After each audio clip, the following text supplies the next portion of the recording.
কোনো সিট পাইনি গাইস, ঘুম পাচ্ছে, খিদাও পাচ্ছে। কিন্তু গাইস, যখনই আমার ভাই তারটা বের করে দেখালো তখনই আমার সব চলে গেল।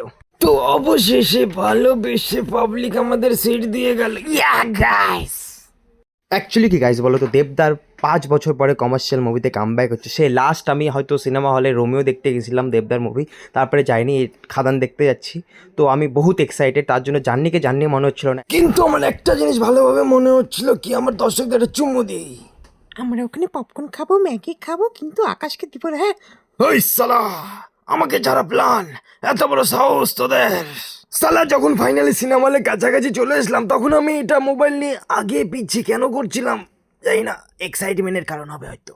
তো ফাইনালি আমাদেরকে বাসের কন্ডাক্টর লাথি মেরে বাস থেকে নেমিয়ে দিল, কারণ আমরা একটু বেশিই তারা দেখাচ্ছিলাম, কারণ এক্সাইটমেন্ট তুঙ্গে, শিরায় শিরায় রক্ত, দেবদার ভক্ত। একটু নামালো আমাদেরকে সিনেমা হলের অনেকটা